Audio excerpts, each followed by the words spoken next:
Hello दोस्तों, एक बार फिर आपका स्वागत है एबीटी स्मार्ट सर्विसेज में। तो जैसा कि मैंने आपको कहा था, मैं लास्ट मिनट रिवीजन के आपको टिप्स देने वाली हूँ। तो कल आपका हिंदी एग्ज़ाम है, best of luck for that first of all. उसके बाद यहाँ पे आप व्याकरण में देखो, ये मैंने जो निकाला है ना, ये है नवनीत डाइजेस्ट, ठीक है। ऐसा किसी डाइजेस्ट नाम से बैर करके आप कभी एग्ज़ाम में एकदम अच्छे से उत्तीर्ण नहीं हो सकते हो। डाइजेस्ट बहुत अच्छे लोग मिलके बनाते हैं, एक टीम बिठाकर नवनीत वाले बनाते हैं। एकदम वो लोग अप टू डेट नॉलेज रखते हैं कि क्या चीज़ आने वाला है सिलेबस का। तो प्लीज़ इससे कोई बैर करके आपको कुछ नहीं मिलने वाला है। ओके, सो मैनी टीचर्स आपको स्कूल में बोलते होंगे डाइजेस्ट मत यूज़ करो, but that's not my suggestion. You can always use as many resources as you have. You can use 21, you can use this Navneet Digest or Target, whatever you want. Every resources has to be scored out, okay? Never miss out on anything. So this is भाषा अध्ययन, व्याकरण, ठीक है। व्याकरण में क्या क्या आने वाले हैं? तो देखो, यहाँ पर शब्द भेद आने वाले हैं। शब्द भेद में जैसे आप पार्ट्स ऑफ स्पीच बोलते हो, हिंदी में उसको डिवाइड कर दिया गया है 8 पार्ट्स ऑफ स्पीच को। शब्द भेद में आपको क्या आता है? नाउन, प्रोनाउन और एडजेक्टिव आ जाता है, जिसको हम बोलते हैं संज्ञा, सर्वनाम और विशेषण बोलते हैं। ओके, संज्ञा मतलब जैसे ही नाउन हुआ, तो अब आपको पता होना चाहिए कि नाउन के टाइप्स क्या होते हैं। इंग्लिश में हमने डिस्कस किया था कि टाइप्स ऑफ नाउन क्या क्या हैं। तो प्रॉपर नाउन होता है पर्सनल लोगों का नाम, बिल्डिंग्स, मॉन्यूमेंट्स, कंट्रीज़ के नेम जो कैपिटल लेटर से चालू होते हैं। तो हिंदी में कैपिटल लेटर से तो नहीं चालू होते, लेकिन उनको हम क्या बोलते हैं? व्यक्तिवाचक संज्ञा बोलते हैं। दूसरा होता है हमारा कॉमन नाउन। कॉमन नाउन को हम क्या कहते हैं दोस्तों? कॉमन नाउन को हम बोलते हैं जातिवाचक संज्ञा। तो आप सोच लेना, जो भी चीज़ें कॉमन ग्रुप्स को दर्शाती हों, वो सारी यहाँ पे जातिवाचक संज्ञा होगी। तो प्लीज़ इसके स्पेलिंग्स याद कर लीजिए। जब वो लोग आपको संज्ञा के भेद बताओ या वाक्य का प्रचार लिखो, ऐसे बोलेंगे, तब आपको उसके वर्ड का पूरा टाइप लिखना होगा, सब टाइप के साथ लिखना होगा, नहीं तो आपको हाफ मार्क्स मिले या तो वो भी नहीं मिलेंगे। तो उसके सब टाइप्स भी आप एकदम स्पेलिंग के साथ याद कीजिए। भाववाचक संज्ञा is called abstract noun in English. It is the same thing guys, जैसे कि गुण, अवस्था वगैरह दिखाता है, महंगाई, दया, अभिमान, सुंदरता। ओके, द्रव्यवाचक संज्ञा ये मटेरियल नाउन्स होते हैं। जैसे इंग्लिश में हमने सीखा कि जो भी चीज़ों को हम किसी और चीज़ को बनाने में यूज़ करते हैं, वो सब द्रव्य होते हैं। घी, तेल, दूध, पानी। आप ऐसा सोच लेना, इसका कुछ और बन सकता है क्या? अगर हाँ, तो द्रव्यवाचक संज्ञा है। समूहवाचक संज्ञा, या गाइस, इस पे आपको काफ़ी सारा रिसर्च करके रख लेना चाहिए। जैसे कि इंग्लिश में बहुत सारे कलेक्टिव नाउन्स होते हैं to denote different other things, even for animals, places, things. Same way Hindi में भी होते हैं। And you can't just attain perfection in it in the last spot. या अगर आइडेंटिफिकेशन के लिए आए तो आप सोच लेना कि अगर एक ग्रुप को वो दर्शाता है, कलेक्टिव नाउन है, then that yes is of course going to be what is that guys? Yes, समूहवाचक संज्ञा, which is called collective noun in English. अब यहाँ पे देख लो, ये तीनों जो ग्रामर है ना गाइस, हिंदी, इंग्लिश और मराठी, कोई भी लैंग्वेजेस के आप ग्रामर्स को देख लो, उनमें कुछ ना कुछ लिंक आपको मिलता है। सारे जो है ना शब्द भेद वगैरह कुछ तो कॉमन उसमें होते हैं। इसको आप अगर एक दूसरे से रिलेट करके सीखोगे तो अच्छे से आपको याद रहेगा। अभी अगला अपना सर्वनाम है। यहाँ पे कुछ एक बॉक्स दिया हुआ है, आप देख लेना। सर्वनाम के 6 प्रकार होते हैं गाइस। जैसे पुरुषवाचक सर्वनाम, यानी कि पर्सनल प्रोनाउंस होते हैं, जिसमें हम प्रथम पुरुषवाचक, द्वितीय पुरुषवाचक और तृतीय पुरुषवाचक सर्वनाम होते हैं। तो यहाँ पे क्या, बोलने वाला, मैं, मुझे, हम, हमें, ये सब क्या होता है? पुरुषवाचक सर्वनाम। तू, तुम, जिसके विषय में बात की जाए, वह, वे, यह सब जो third person, first person, second person pronouns होते हैं, सारे हमारे पुरुषवाचक सर्वनाम में हो जाते हैं। उसके बाद आया है हमारा निश्चयवाचक सर्वनाम, जैसे कि यह, वह, that is called demonstrative pronouns like this and that. Okay, then अपना आ गया अनिश्चयवाचक सर्वनाम, indefinite pronouns, what are they? Some, many, वो सब है ना। तो कोई है, कुछ है, ये सब जो हो गए, ये क्या है? अनिश्चयवाचक सर्वनाम है। फिर हमारे निजवाचक सर्वनाम है, मैं अपने आप खाना ले लूँगा, यानी I will myself take the food. तो माई सेल्फ क्या है गाइस? एम्फैटिक प्रोनाउंस होते हैं। फिर हमारे प्रश्नवाचक सर्वनाम इंट्रोगेटिव प्रोनाउंस हैं। तो ये जो है ना, these are similar to those question words, you know, but here they are used in the middle of a sentence, that's the difference guys.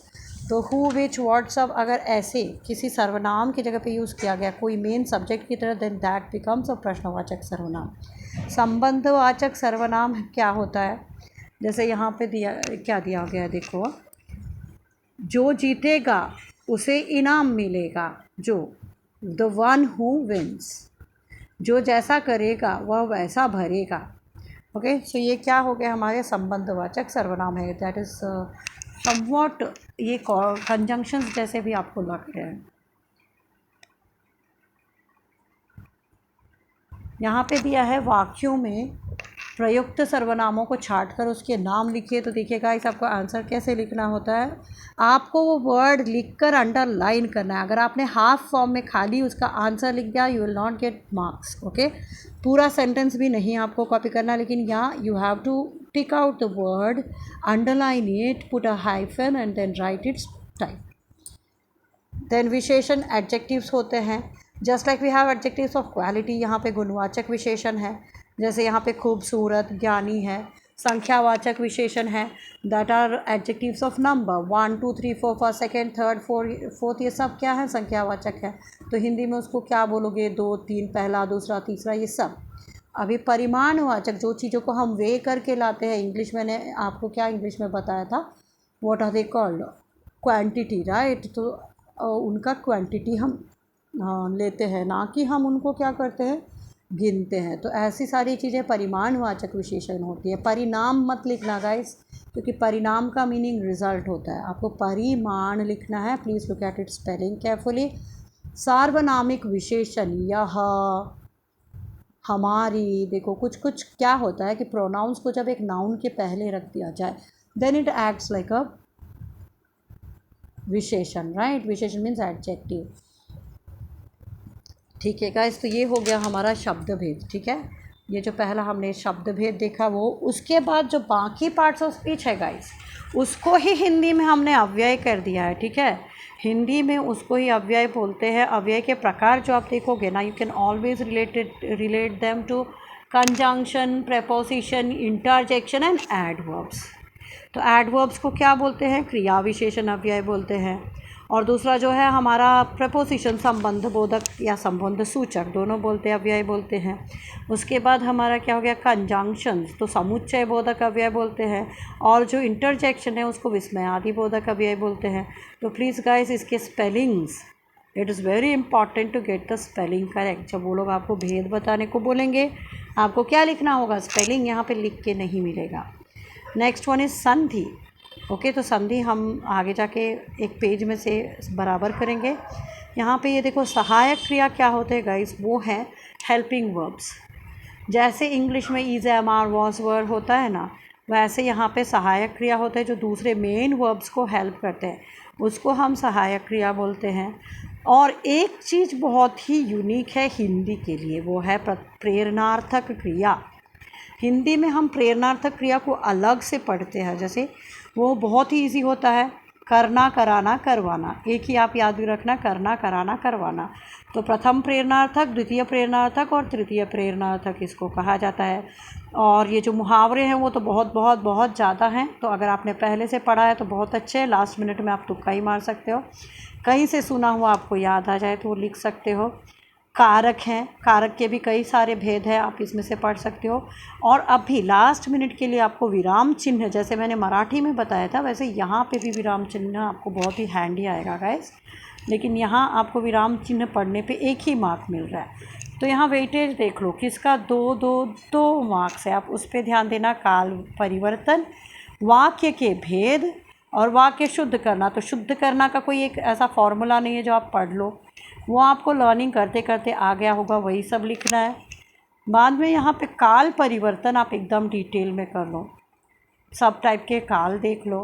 वाक्य के भेद, कौन कौन से टाइप के वाक्य होते हैं, जैसे हमने इंग्लिश में पढ़ा है ना गाइस, वही यहाँ पे भी टाइप्स ऑफ सेंटेंसेस हैं। तो कौन कौन से टाइप ऑफ सेंटेंसेस थे इंग्लिश में, असर्टिव, असर्टिव में अफर्मेटिव और नेगेटिव, वैसे ही इंट्रोगेटिव, वो सारे जो सेंटेंसेस थे वही ये वाक्य भेद में आपको आएगा। आगे कुछ पेजेस में मैं आपको वो टर्न करके दिखा देती हूँ कि वो मिलेगा आपको किधर से। यहाँ देखो अव्यय, ये जो मैंने आपको कुछ डिटेल में तो कराया है, लेकिन बाकी एग्जांपल्स के साथ आप यहाँ से कर लीजिए। अब है संधि।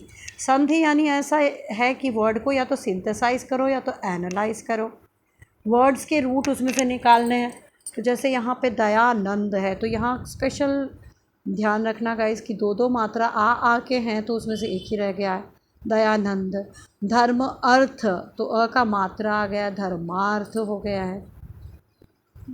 और यहाँ पे देखिए संधि के भेद, दीर्घ संधि, आ की मात्रा आ गई, ई बड़ी ई की मात्रा आ गई। गुण संधि, ए ओ अर, ये सब जो मात्रा है वो गुण संधि में आ गए। वृद्धि संधि, ए दो सदैव, ए का आई कर दिए ना हम, तो वृद्धि संधि। ओ का हम औ कर देते हैं, जैसे कि वन औषधि, वन औषधि। तो ये जो औ वाला मात्रा है वो मोस्टली आपको इसको क्या लिखना है गाइस, वृद्धि संधि। यण संधि, यण संधि में देखो कैसे लिखा है, सु, यदि, नदी, सु। तो इसमें देखो सु अच्छ, स्वच्छ, यद्यपि। तो इसके रूल्स देखो कुछ कॉमन नहीं होते, कुछ अलग अलग उसके वर्ड फॉर्मेशन होते हैं। अयादि संधि, अय अव आव, ऐसे जो आ गए हैं वो सब। जैसे कि देखो अनशयन, अक गायक, अनपवन, ये क्या है यार,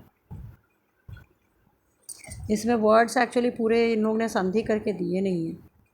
ए प्लस अ जैसे कि आया तो वो अय हो जाता है, वो इन्होंने बताया है। ओ प्लस अ आ गया तो आब हो जाता है, तो ये अयादि संधि। दूसरा व्यंजन संधि, ये अयादि संधि सब यार इसके इतने सब टाइप नहीं आते हैं, तो इसमें से कोई भी आ जाए, आप स्वर संधि लिख दोगे तो चलता है। उसके बाद यहाँ पे व्यंजन संधि है। ये सब देखो गाइस, स्वर क्या होते हैं, आ ई से लेके अंग अह तक, उस पर बेस सारे स्वर संधि। व्यंजन संधि क ख ग घ में से अगर आता है, देखिए देखिए यहाँ पे क और ग, वो दोनों किस में आता है, व्यंजन में आता है ना, तो दिग्गज। ये एक बार आप रीड कर लेंगे तो रूल्स आपके माइंड में बैठ जाएंगे। तो मेनली आपको तीन ही पढ़ना है, स्वर संधि, व्यंजन संधि, एक है विसर्ग संधि। उदाहरण देखो, निश्चय, दुर्गति।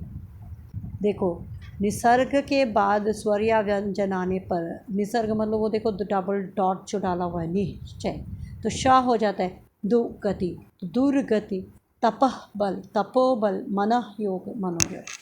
ठीक है, तो ये संधि अगर आप देख लोगे लास्ट मिनट में भी, तो भी आपको बहुत ही यूज़फुल होने वाला है। साथ में आप देख लीजिए किस किस टाइप से आएंगे, ये फिल करने के लिए आ सकता है, विच्छेद करने को आ सकता है, यानी दोनों को जोड़ने को भी आ सकता है। और अब है सहायक क्रिया। सहायक क्रिया को पहचानने को यहाँ पे देखिए एक टेबल यहाँ पे बहुत अच्छा दिया है, प्लीज़ गो थ्रू दिस। अब है प्रेरणार्थक क्रिया, आप खुद भी कर सकते हैं। जैसे यहाँ कुछ एक देख लीजिएगा, रीझना, रिझाना, रिझवाना, लेटना, लिटाना, लिटवाना। Just go through them once, it will be very useful to you. Then there are the मुहावरे। I think in the last moment if you don't learn this कारक, कर्ता एंड कारक। विराम चिन्ह, गो थ्रू दिस विराम चिन्ह, उनके spellings पढ़ लो। स्पेलिंग आपको आना ही चाहिए गाइस, क्योंकि कभी कभी मैच द फॉलोइंग दे दिए तो बहुत अच्छा, वरना आपको स्पेलिंग भी चाहिए। तो पूर्ण विराम है, अल्प विराम है, अर्ध विराम है, प्रश्न सूचक चिन्ह है। कुछ कुछ चीज़ें ना कॉमन है मराठी के ग्रामर से। Once if you go through them आपको याद आ जाएगा कि ये सब क्या है। ठीक है, लिख लीजिएगा एक एक बार स्पेलिंग।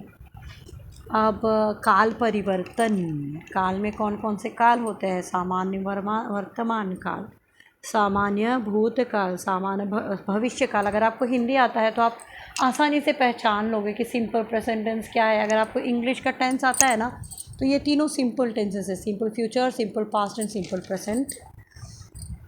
अपूर्ण मतलब कि होता है इनडेफिनिट वाला, वो आईएनजी वाले वर्ब्स जो आते हैं, रहा हूँ, रहे हैं, ये सब अगर आ गया तो अपूर्ण। और था, थे, थी हो गया तो पास्ट, तो अपूर्ण भूतकाल हो जाएगा। रहूँगा, खाऊँगा, पीऊँगा, रह रहा होऊँगा, ऐसे सब आ गया।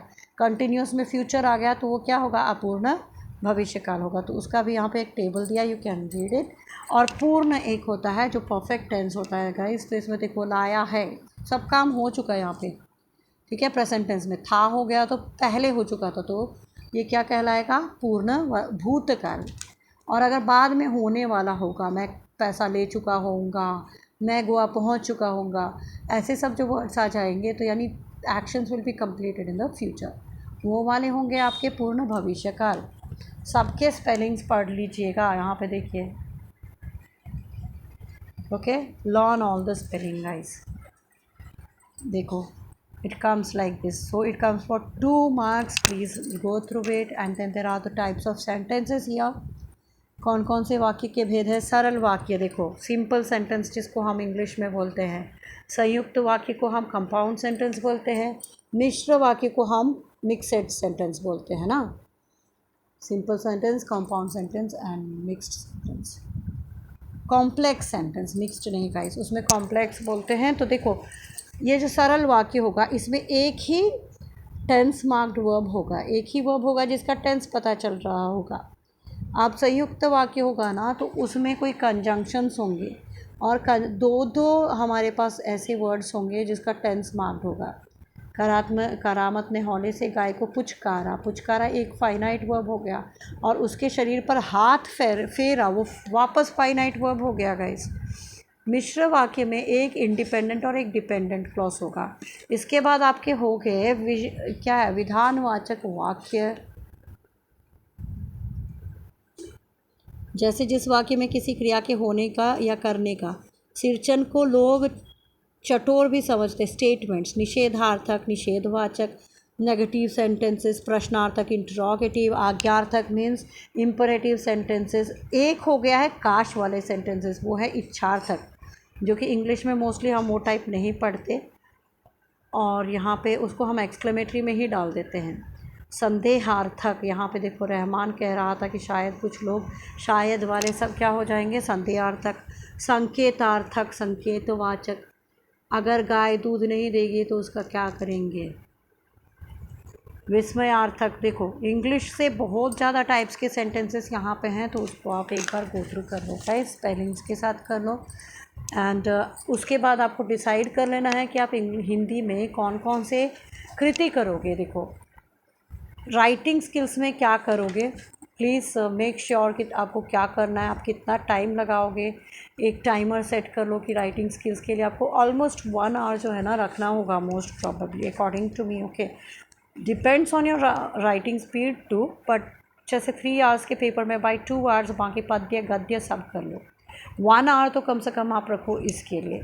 ग्रामर के लिए 1 आवर पूरा नहीं दे सकती, क्योंकि ग्रामर देखो एक छोटा सा सेक्शन में आता है और बीच बीच में भी ग्रामर आते हैं। आप अगर ग्रामर का ये जोड़ रहे हो कि ग्रामर इतने ही मार्क का आएगा ना, तो वो नहीं है। अभी जो हमने मार्किंग का वेटेज देखा था 2 मार्क्स 1 मार्क्स, उसके अलावा भी पैसेज के बीच बीच से भी आपको ग्रामर आते ही रहते हैं, इंग्लिश हो या मराठी। तो जितना इन्होंने वेटेज दिया उससे ज़्यादा ही ग्रामर आने वाला है। तो पैसेजेस के लिए आप अपना टाइम डिसाइड करो कि seen passage, unseen passage, seen poem, unseen poem, सबके लिए कितना टाइम लगाओगे। और हो सके तो एक पेपर सॉल्व कर लेना था आपको, अभी तक तो हो जाना चाहिए था वो, अब लास्ट मिनट में वो नहीं हो सकेगा। सो पोम्स कौन कौन से हैं, तो गाइस इसमें कौन सा पिछले साल आ गया था वो मैं आपको बता गाइस। तो ये जो मैंने डार्क में पेन में मार्क किया है गाइस, ये देखो, पूरक पठन में मन आया था, फिर गोवा आया था पिछले साल, कृषक गान आया था, वार्षिक नहीं वर्ष ही जलद आ गया था। तो इसके अलावा जो बाकी पोम्स हैं ना गाइस, उस पर आप पोएम यानी कविताएं हैं उन पे ज़्यादा ध्यान दो। पूरक पठन में जैसे कि आप बूढ़ी काकी छोड़ के, और ये वाला देखो यार, पूरक पठन कौन सा आ गया था, और मन, इन दोनों को छोड़ के बाकी पूरक पठन करके ज़्यादा, 4 ही है ना, तो बाकी दोनों पे ज़्यादा फोकस कर दो गाइस, पूरक पठन पे। फिर पोएम्स जो भी है ना वो भी ये 2 जितने आए थे उसके अलावा आप बाकी पे ध्यान दे दो। Okay, so these are the lessons which had already come in last year's question paper. So 90% chances are there that they are not going to repeat the same thing in the same form at least. 10% तो risk है ही, लेकिन last minute के लिए आप इन 1 2 3 4 5 6 lessons को छोड़ के बाकी को आप कर लो। ओके, 22 में से 6 का है, तो पोएम में और रैपिड रीडिंग में आप मेन कर लो, क्योंकि आप स्टोरीज तो पैसेज में से पढ़ पढ़ के भी लिख सकते हो।